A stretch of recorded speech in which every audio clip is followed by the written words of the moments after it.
Well, I never get my way as a Falcon fan. Last night, I said, I'm going to go to bed early tonight, right? Saturday night, it's 9 o'clock. And I found out that the Falcons hired head coach Kevin Stefanski. For most of you, you couldn't care less about that. For me, it's a good day to be a Falcon fan. Two-time coach of the year. We'll probably win 5 or 6 games next year as it is. But I did get my way. I did get my head coach choice. And so I get to be happy for a week. And then beyond that, I wake up.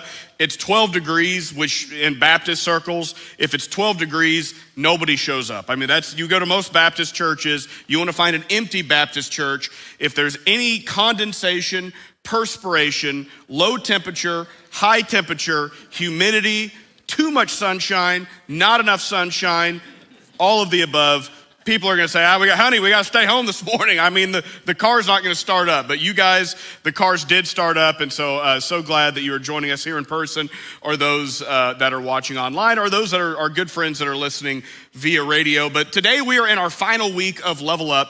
And we are talking about ways that you can level up your life for the year 2026. And so far we've talked about several different spiritual principles. Today, I think, is one that anyone, whether you are a Christian, whether you're not a Christian, no matter where you're at on the faith scale, this is one that all of us can relate to. And I'll start by saying that there's 2 things in my life as I, again, preach many of these messages autobiographically of, hey, this is what I do, now do as I say, not as I do.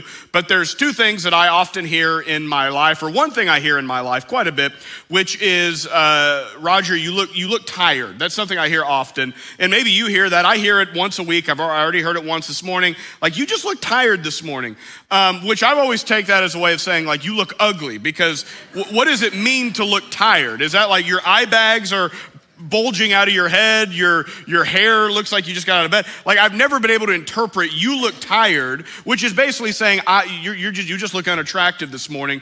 And so I hear that a lot. And so obviously the conclusion I come with, A, I'm not Prince Charming, but 2 is that I probably don't get enough sleep. I am tired, and many of you can relate to that. The second one is that I'm too stinking busy. And I hear often, and maybe you say this, but this is my answer when someone asks the dreaded question of, hey, how are you doing? And then you're immediately into this small talk vortex about the weather and all of this stuff. But the answer I always give when I get asked the question, how are you doing? Or what's going on? My answer is always the same. It's staying busy. Staying busy. How are you? Hey, Roger, what are you up to? Oh, staying busy. What about you? That's my blanketed answer. I've literally even been at funerals and I see someone, I haven't seen in 10 years. Oh, Roger, how have you been? Oh, I'm staying busy. How are you? I mean, that's my answer no matter what. Doesn't matter where I'm at. My answer is staying busy.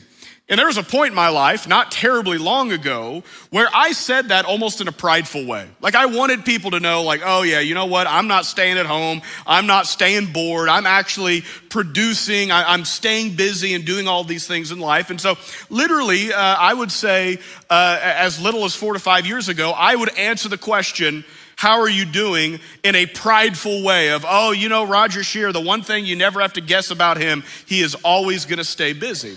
And I remember when I was brought on as a youth pastor, because a few months before I was brought on as a youth pastor is when Caitlin and I started dating. We met September of 2020, and literally a week after our first date, I get a call to leave the sheriff's office and come here and work as a youth pastor. So really, me dating Caitlin and my ministry here at FBC are basically they started at the exact same time.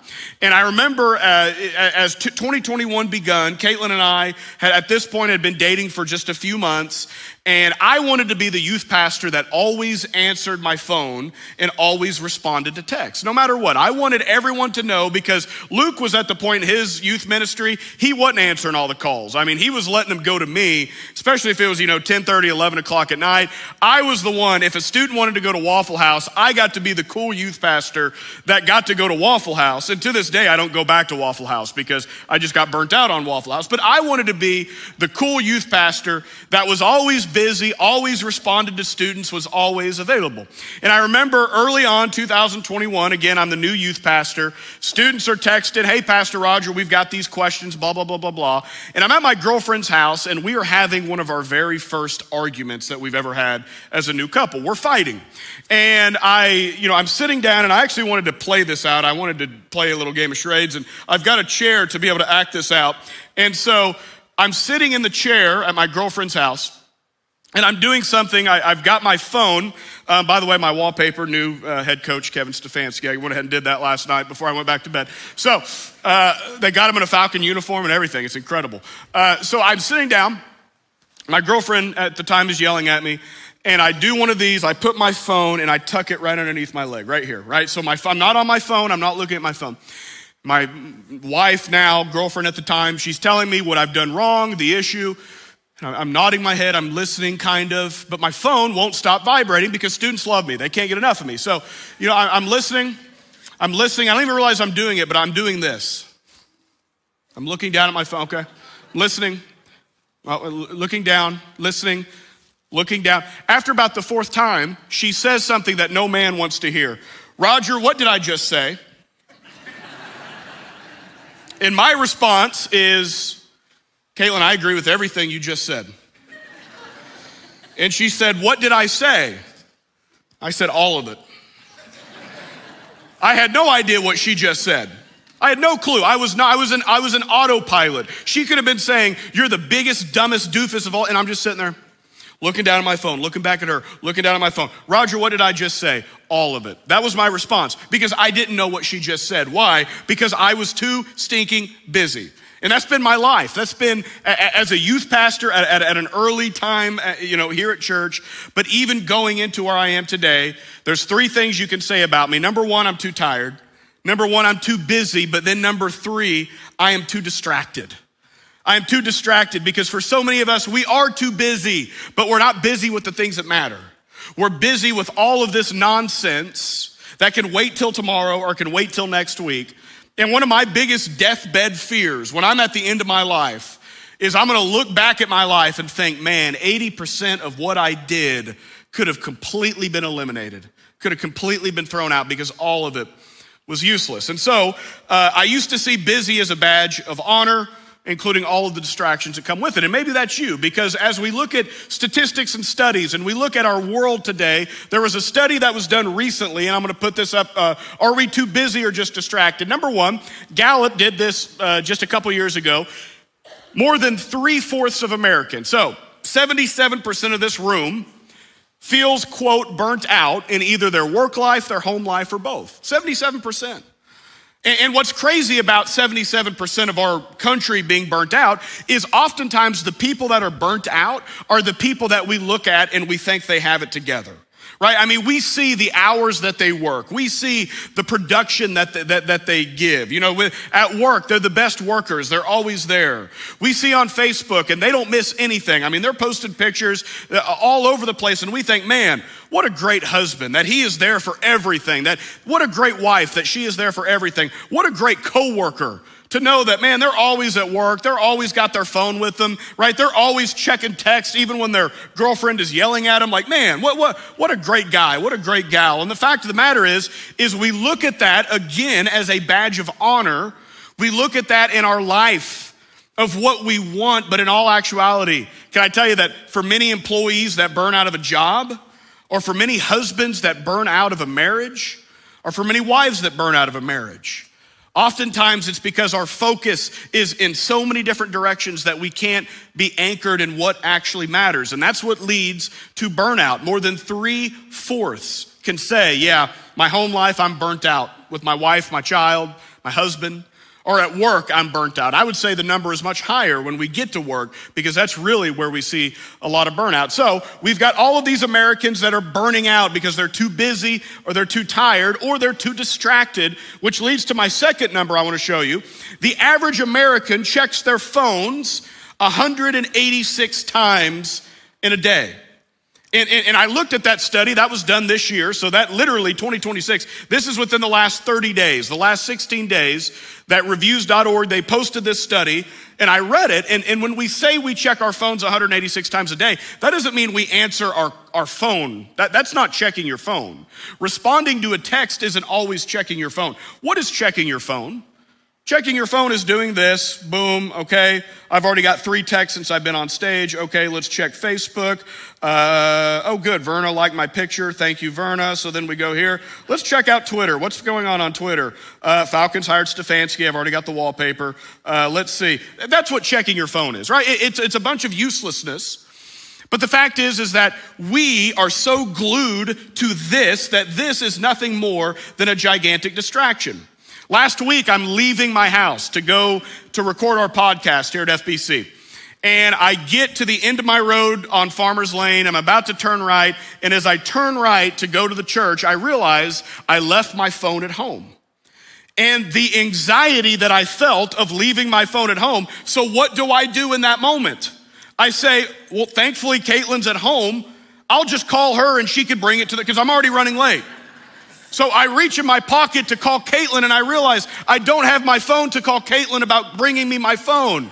So at that point I had to turn around and go back home and grab my phone, and I was a few minutes late because I'm not gonna leave my phone at home.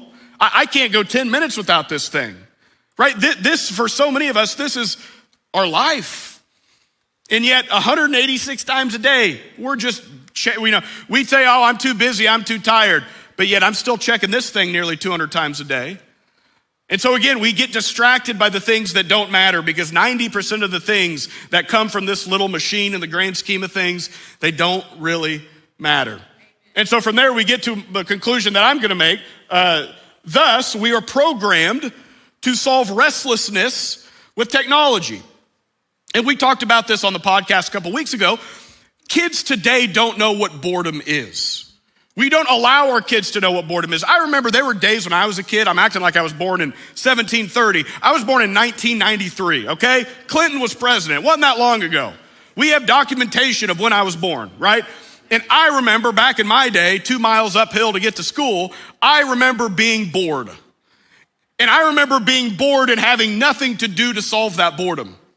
But today, you're bored, okay, here's an iPad. You're bored, okay, here's your phone. You're bored, here's a PlayStation. And our kids today, and as a youth pastor, I learned the hard way that these kids don't know what boredom is. Try preaching a 30-minute message to a generation that only knows this. It's very, very difficult.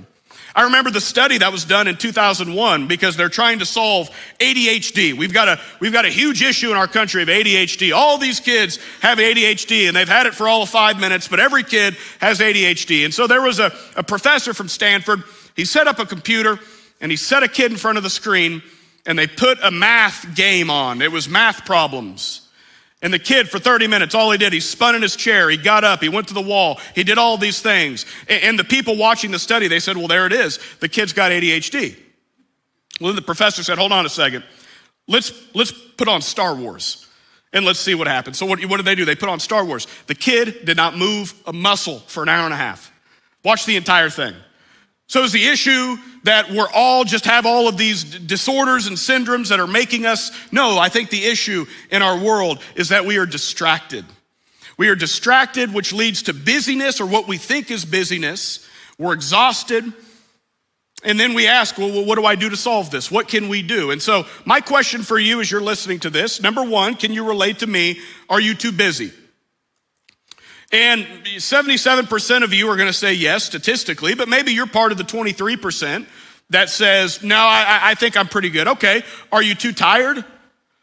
And you say, no, I'm not busy or tired. Okay, well, that puts you probably in the 2%, but then I'll take it a next step. Are you too busy, too tired, or too distracted? And I think that would be 100% of us, because I think in our world today, we are all distracted. We're distracted by the mundane. We're distracted by the useless. We're distracted by the things 100 years from now. Or even less than that, when we're on our deathbed, we're gonna look back and think, man, I put 80% of my effort into the useless. I put 20% of my effort into the things that matter when it comes to the kingdom. So are you too busy? Are you too distracted? Are you too tired? And if that's you, and it should be, then here's my second question. Why aren't you doing anything about it?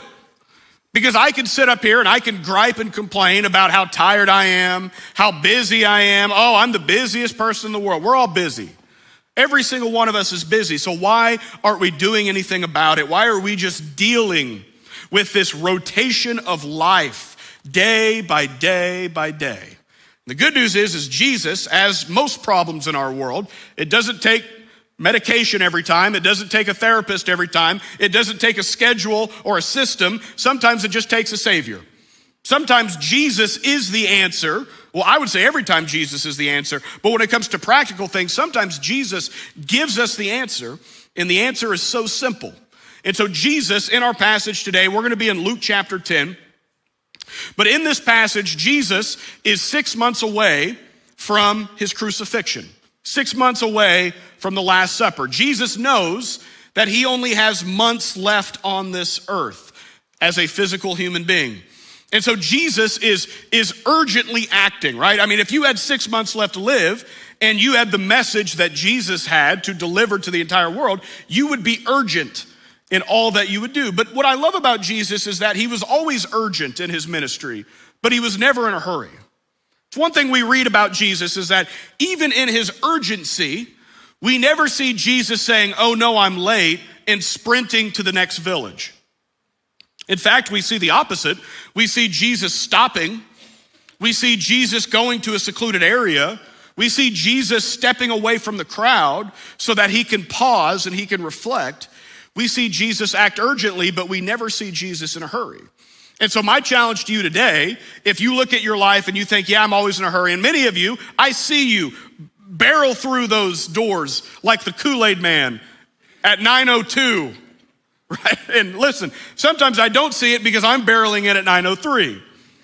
Why? Because we're always in a hurry. Jesus wasn't in a hurry, but he was always urgent. And there's a huge difference between those two. Because when we act urgent, it's saying, hey, I'm going to stress what matters in this world. I'm going to know my message. I'm going to know why I'm here. My calling today is to do this, and so I'm going to act urgently. Because we live in a community where so many people, if they died right now, they would go to hell. They would not go to heaven.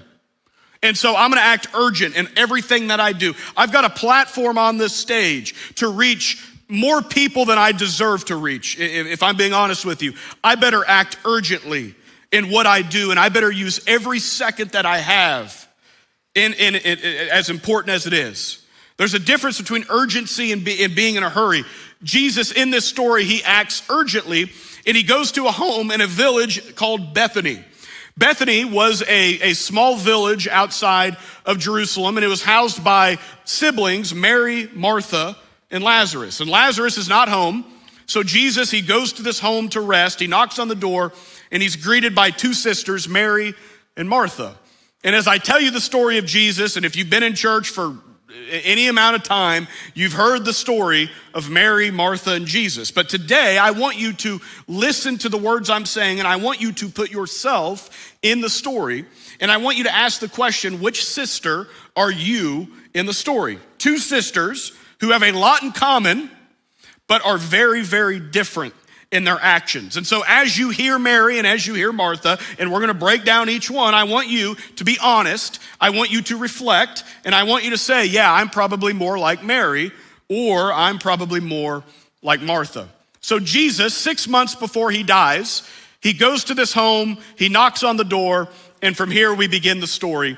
It says in Luke chapter 10, verse 38, as Jesus and his disciples were on their way, he came to a village where a woman named Martha opened her home to him. So immediately we hear this and we think Martha is the person we want to be. Spoiler alert, it's not.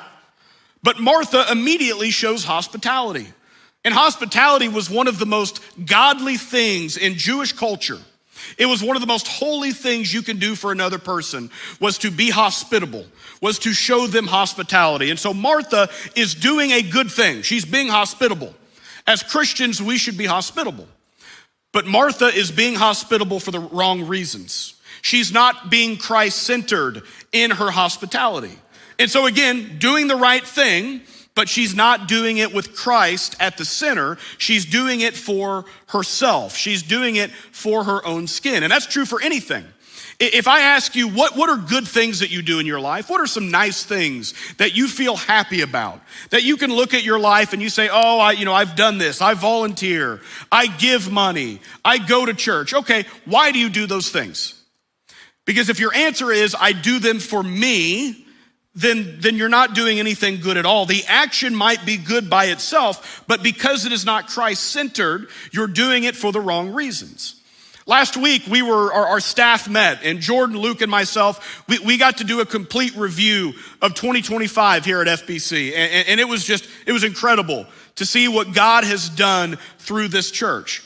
And one of the things that I was most proud of as our Connections pastor is that FBC was able to give $24,780 away in our community to individuals and families in need. Nearly $25,000, our church, we were able to take and give. Some of those families are sitting here right now. Some of those families have never stepped foot in our church. But as a church, we were able to lift them up, to help them, whether it be with food, whether it be with utilities, whatever it may be, we were able to help them. And for me, we could talk about baptisms, we could talk about how many people are here, but for me, that is one of the biggest wins that I can stress as a pastor. But it's only a win if it's Christ-centered. And I've shared this before. I remember I was on Facebook and there was a guy that commented and he said, these churches, the only reason they give money is because they want to convert people to Christianity. And I replied and I said, buddy, you cracked the code. That's not a secret. That's not a secret. I want to convert people to Christianity. You know why I want to convert people to Christianity? Because I don't want them to go to hell. That's why, because I want them to go to heaven. Yeah. So if that means that I've got a lost person who hates church and can't grasp the concept of Jesus, and they don't have a savior, and they come to me as a pastor because they need money, and I'm willing to give them money, but when I give them money, I say, but hey, I want to see you on Sunday. Hey, are you willing to come in and we can talk for 30 minutes next week? Because it has to be Christ-centered. Everything we do must be Christ-centered, because if it's not, then why are we doing it? And so Martha was doing the right thing, but it wasn't Christ-centered. It wasn't with the gospel in mind. It wasn't with Jesus at the forefront, as we will soon find out. And so that's Martha. It continues in verse 39. Martha had a sister called Mary who sat at the Lord's feet listening to what he said. So Martha's running 1,000,000 miles an hour. She's the Tasmanian devil going left and right. You got to make sure this is clean. Got to make sure this is done. And then you've got Mary. Mary's the opposite of Martha. Mary's not running around. Her pulse is good.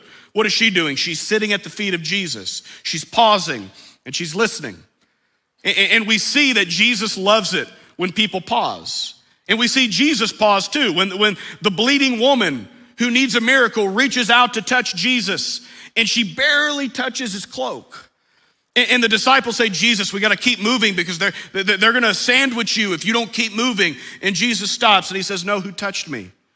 Who is it that reached out to me? He pauses, he stops. And we see Mary here do the exact same thing. Martha is running a mile a minute. Mary is experiencing Jesus. She stops.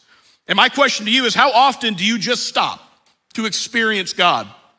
You say, well, Roger, I can't experience God because Jesus doesn't come to my house. He may not physically come to your house, but you can experience Jesus right now. You can tone out what I'm saying if you haven't already, and you can experience God right now. I give you permission. Experience God. Say, hey, God, I'm here.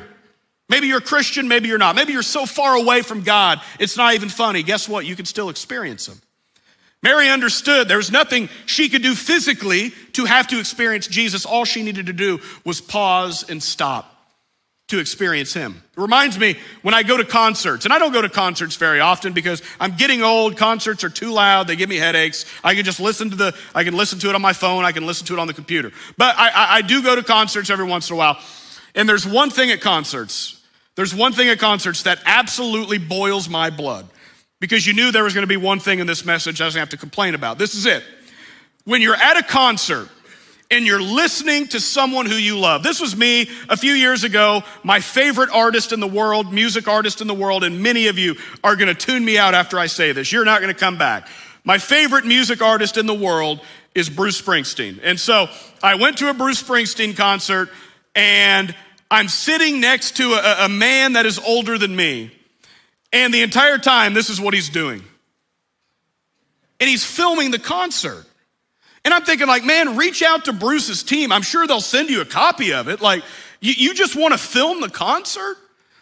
Like, I don't understand why people pay all of this money to go to these shows so that they can film it on their iPhones. And then this is even worse. Oh, don't get me started. I'm gonna film the whole thing and then I'm gonna put it on my Snapchat story because I wanna listen to the concert. And this is even worse when it comes to fireworks, guys. If you film fireworks to put on Facebook or social media, any of them, stop, all right? I know what fireworks are like. I've been there, all right? I live in America. I can go to a fireworks show for free, okay? I don't need to watch them on your story. Put your phone down and watch them because they're pretty and they keep me up at night. So I don't want to watch them on your phone. I can watch them myself, okay? What's the difference?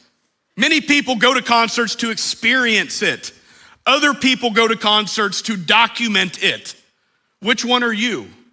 When it comes to Jesus, are you willing to stop and say, okay, Jesus, I need you. I'm ready. And sometimes all that requires is for us in our mundane schedule to go from A to B to C to D to E is to just stop. And that's exactly what Mary did. So from here we continue. In verse 40 it says, but Martha was distracted by all of the preparations. Of course she's distracted. And the Greek word we have here for distracted is the Greek word perispao. And the word perispao literally means to take something and to stretch it in many different directions. So back then, if you were to say something was perispao, maybe you take a piece of fabric, a cloth, whatever, and you stretch it to the point of it just falling apart, but you stretch it all over the place where basically it's no longer a piece of fabric, it's now just a stretched out piece of cloth. That's what Martha was, and that's what you are oftentimes. That's what I am. The issue isn't that I'm too busy. The issue is that I'm not anchored again in what matters. So when someone says I'm too busy, ask them, what are you busy with? And for you say you're too busy. What are you busy with? If I'm doing premarital counseling and I'm talking to someone and they say the biggest issue in my marriage or the biggest issue in our engagement is I'm too busy, and I will make them write out their schedule. I want to see what you're doing with your time. We do that with budgeting. That's kosher. That's normal. Well, why don't we do it with time? I want you to budget your time. I want to see what you're putting your time in. And then they write it out and it's just like, oh no. Oh, I'm not anchored in anything. My whole life is just mundane in what I'm doing. And so perispao describes so many of us. We are stretched in so many different directions, but we are not anchored in what actually matters in this world. The verse continues. She came to him and asked, this is Martha. She goes to Jesus and says, Lord, don't you care that my sister has left me to do the work by myself? Tell Mary to help. Right? Jesus is sitting here. Mary's at her feet. Mary's not doing anything. Martha is running around doing all these things. She is now angry. She is now bitter towards her sister. And what does she do? She goes to Jesus and says, hey, tell her to help me. And I think that this is a very beautiful illustration of our life when we become drained, when we become spiritually drained, we take it out on other people. We become less loving. We become less like Jesus. One of the best advices I've ever been given as an adult is to never go grocery shopping on an empty stomach. It's genius advice. I'm telling you, there are still things in our freezer. I mean, literally a few weeks ago, Caitlin's looking in the fridge and she said, when are you going to eat these cheddar-filled bacon-wrapped bratwursts? I said, I don't know. She said, well, why did you buy them? I said, they sounded good when I looked at them. And so I don't go grocery shopping very often. Caitlin takes care of that. But I will tell you that as a guy that loves food, if you give me an empty stomach and a shopping cart, we're gonna find some foods that I've never tried before, but man, they sound good in the moment. Because when we shop on an empty stomach, we make bad decisions. We become impulsive. And when you live with an empty soul, you make bad decisions and you become impulsive. And I can tell you, again, we talked about people that lose their jobs, people that lose their marriages, people that lose their families for many different reasons. But so often in the middle of all of that is someone who is spiritually bankrupt. They were spiritually empty because they weren't filling themselves with what mattered.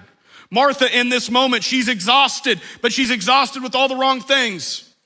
She's exhausted because she's doing all of these actions that in the end don't really matter that much. And because of that, she has nothing to give. And who does she take it out on? She takes it out on Mary. And she gets angry and she says, Jesus, why does she get away with this? Why does she get to be lazy? And then Jesus responds in verse 41. Martha, Martha, the Lord answered, you are worried and upset about many things. And I remember reading this as a new Christian and thinking, man, Jesus is being mean. It's kind of condescending. Like, Jesus, that's not a nice thing to say. But as we read it again, we should understand that Jesus is not being mean at all. In fact, he is being as loving as possible. Another translation says, you are anxious about many things. And we talk about anxiety in this culture more than we talk about almost any other topic. And nobody should be more empathetic towards anxiety than me. I mean, I have terrible anxiety. I've had it my whole life. I took a pill before I came on stage, so I didn't have a panic attack. Like, I understand anxiety. If I wrote an autobiography, the first 4 chapters would be anxiety part 1, anxiety part 2, anxiety part 3, anxiety part 4. Listen, I talk to a therapist twice a month. I've been diagnosed with nobody should understand that as a pastor more than me. I'm very understanding of anxiety, and yet Jesus was too. And what Jesus is saying, and I can hear Jesus tell me this all the time in my head, Roger, sometimes the answer isn't just taking a pill. Sometimes the answer is to look within at your soul and to realize that there is a spiritual diagnosis for your anxiety. And the diagnosis is you are doing it all yourself. It is all self-inflicted. Oh, I'm so anxious, I can't get through this. How much sleep did you get last night? Well, 3-4 hours, but I was up all night. Why were you up all night? Well, because I didn't get home till 11 o'clock because I had this, and this. Oh, so you're too busy. What were you busy with? Oh, well, my buddies had a ping pong tournament. Gotcha. So you're too busy, you're too tired, and you're too distracted. And then you have the nerve to look up and say, God, why can't you help me? Sometimes we have to help ourselves. Jesus says it here, you are anxious about many things. He's giving her the diagnosis here. Don't be anxious about many things, but focus on me. Focus on Christ. And then in the final verse, he says this, but few things are needed, or indeed only one. You're distracted, you're paraspal, you're stretched in all these different directions, but there's only one thing that matters. Mary has chosen what is better, and it will not be taken away from her. Martha's doing a million different things. None of them mean anything. Martha's doing a million things. It doesn't mean anything. Mary's doing one thing. And that one thing is sitting at the feet of Jesus. And so what are you doing with your life? And you may sit here again and say, I stay busy. I've got an employee of the month. All of these things, that's great. But what are you actually putting on your plate that's going to give you nutrition? I mean, I could go to the doctor and the doctor could say, well, Roger, you have issues with there's an eating issue. What do you eat? And I can say, well, I eat ice cream for dinner. Every night I eat ice cream. That's not true, but for hypothetically, let's say I tell my doctor I eat ice cream every night. So obviously it's not an eating issue. No, it is an eating issue. It's not that you're not eating enough. It's what you are eating. What you are putting in your body has 0 nutrients whatsoever. And a doctor might say you would be better off not eating anything, not putting anything in your body, instead of what you are putting into your body. And I think what's true for the gut is true for the soul. What are you putting into your soul? What are you putting into your heart? And for many of us, the things that we put in are actually worse than if we put nothing at all. And so what is the answer? I think the answer is pausing and stopping and reflecting and worshiping and resting. And I don't mean rest by going home and taking a 4-hour nap. That is a rest, and sometimes it is a good rest, but it's not the rest. I'm talking about biblical rest, which for so many of us is a foreign object. It doesn't mean anything at all.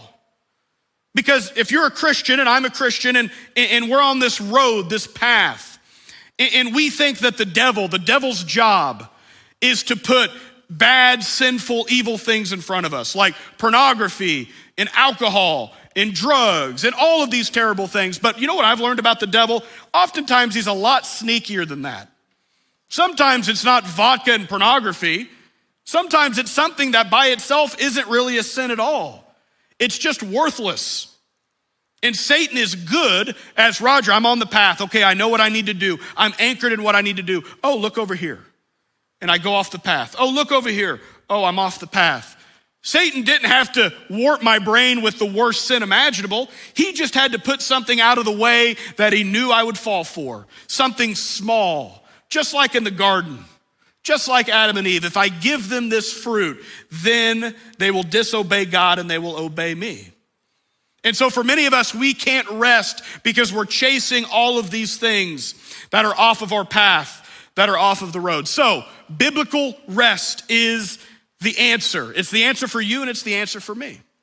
So as we conclude this passage of Mary and Martha, I'm gonna ask again, which sister are you? Are you Mary? Do you pause often to worship, to pray, to reflect? Or are you Martha, the person that is perispal, and you're busy with all kinds of things, but you're anchored in virtually nothing? And I would think for the majority of us, we are Martha. And if you are Martha and you're like, yeah, Roger, I am exhausted. My batteries are at 5%. What are you doing to recharge your batteries? And with what are you using to charge your batteries? I spoke at a church in Tulsa a few months ago, and I left my phone charger at home. And this is a common theme in my life. I lose stuff, I forget stuff. I'm too busy, I'm too tired, I'm too distracted. But I'm driving to Tulsa, I realized I forgot my charger. So I said, oh, that's not a big deal. I'll just stop at one of these gas stations that only sell vapes, and I will buy a phone charger at that gas station. And I did. I walked in, and oh my goodness, like the smell, it's crazy. But they had phone chargers for way more money than they should be. But I bought the phone charger, and I paid for it, and I went to the church, I preached my sermon, I went back to the hotel, I put my phone on the charger, my phone was like at 20%, and then I go to sleep. And I wake up and I look at my phone and it is now at 11%. I thought I paid the money for the charger. It said it was charging, and yet I lost battery. Why? Because I bought the wrong charger. I bought a charger that was not sufficient for my phone. I thought I was charging my batteries, but in all actuality, what I thought was charging my phone was actually killing my phone. It was actually depleting my batteries. So for you, what are you using to charge your batteries? And whatever that answer is it actually draining your battery before it charges your battery? And so here's my very easy application in the last few minutes that I've got you. Here's my one application for this message. We've already made the diagnosis. I'm like the doctor that comes in, I say, here's what's wrong with you, here's your charts, and then I walk out of the room. Okay, doc, what do you got for me? Here's the answer. Take a Sabbath. That's the answer. Take a Sabbath. And you think, well, Roger, the Sabbath is something that was biblical. It's something that God required. No, Jesus said that the Sabbath is for man. It is for you. And according to the Barna Group, just a couple years ago, they polled a bunch of Christians and the question was asked, is a Sabbath required today? 48% of Christians said it is not necessary. Not is it required, is it necessary? Because no, a Sabbath is not required, but 48% of Christians said no, taking a Sabbath in today's world is unnecessary. And I think that's the craziest thing in the world, that we've got a bunch of Christians that believe in God. They're exhausted, but they believe in God. The problem is that we have a bunch of restless Christians that are spiritually grocery shopping on empty stomachs. And we've got churches that are filled with immorality, churches that are filled with all of these terrible theology, terrible doctrine. And I think for so much of the problem is we've got Christians that are going to church and spiritually they're just empty. Their soul, it has very little to give because they're not resting. They're not taking a Sabbath. 48%, nah, we don't need to take a Sabbath. Really, how's your marriage? Oh, it's terrible. How's your work life? Oh, I'm telling you, I never get a day off. How's your sleep life? Sleep, what's that? And you think a Sabbath is unnecessary. So my challenge to you and my challenge to me, to us, is that we start prioritizing what biblical rest is, which is to take a Sabbath. And maybe you're here today and you say, Roger, I don't have time. I've got the kids here. I've got all of this. And listen, I'm completely empathetic towards that. And so my response is be unorthodox. You know, when I take my Sabbath, I take a Sabbath once a year. Not once a week. I know in the Bible is one day a week. I don't take a 1 day a week Sabbath because I would love to use this day as my Sabbath, but this is a day that I preach and a day that I want to pour into others. So Sunday is not my Sabbath. I take one Sabbath a year, and it's 1 week, and it's in a cabin in the middle of nowhere with no cell signal. I bring my phone for my alarm, and I bring my guitar, and I bring my Bible. And my wife, when we got married, she told me literally on our wedding day, she said, hey, you know, when we get married, you can still go to Arkansas, right? Like you can still have your Sabbath, because me and my wife, we will go on many trips in the year, but I will go on one trip and it's just me and God. And my wife will know in moments like, hey, it's time for you to go to Arkansas, like periods of the year. Hey, when's that Sabbath? Like you're being cranky. I'm just hungry. I got bratwurst in the fridge. And so, for me, I take one Sabbath a year, 5 to 7 days. Nobody texts me. They try to text me. I just don't get it. I bring my guitar. I bring my Bible. I bring my reading plan. I pray, and I come home, and I feel like $1 million. And my batteries are at 100%. So for you, what are you using to charge your batteries? And how can you turn that into a Sabbath for you? Maybe you can do a 1 day a week Sabbath. Great. Then please do that. But maybe for you, because of your life, you're only able to do it at a portion of the year or a portion of the season.